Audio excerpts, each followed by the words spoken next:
Hey there! You must be here because you're searching for videos about electric vehicles. You're in the right place.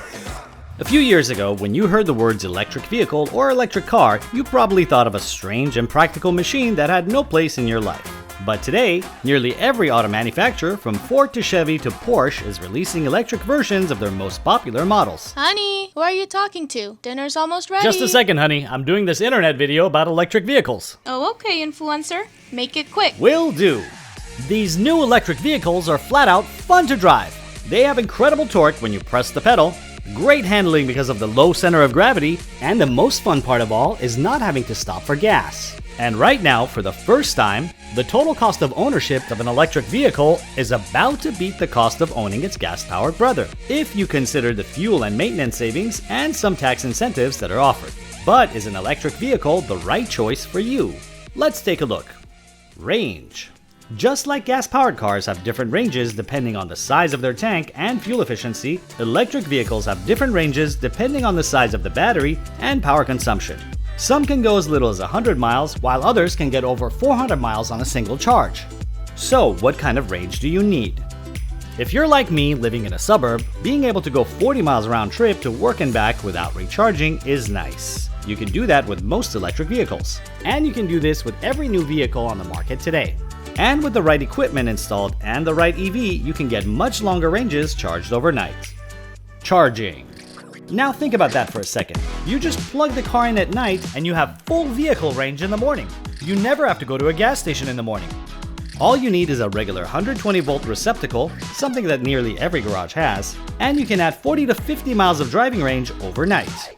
These kinds of chargers are called level 1 chargers. Hey Bob, you doing those internet videos again? Hi, yes I am. How you doing, buddy? Well, I just wanted to add that like rural co-op members, I've got a longer commute to work, and so I added a level 2 charger in my garage. Sweet. Why don't you tell us what that is? Sure. A level 2 charger requires a bit more equipment, but with about $1,000 investment, you can charge your car up to 200 miles overnight.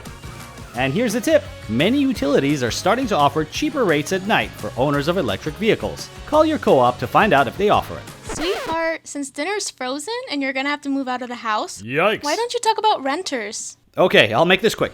Many apartment complexes are starting to install and offer charging infrastructure as part of their amenities. Also, there are many employers starting to install and offer charging options for their employees. And to attain corporate goals and eliminate carbon emissions, many of the same companies are converting their fleet vehicles to electric vehicles, and in the process can offer their employees to use the corporate chargers while they work at a discounted rate. Cost.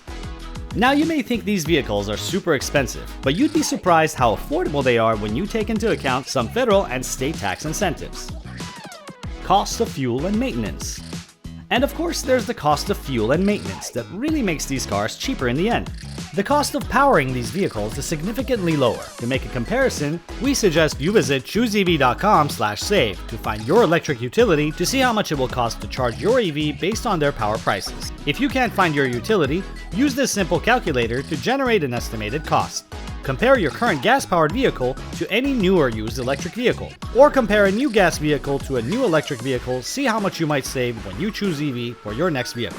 And when it comes to maintenance, I'm no rocket scientist, but from what I've read so far, EVs have significantly fewer moving parts than their internal combustion engine counterparts.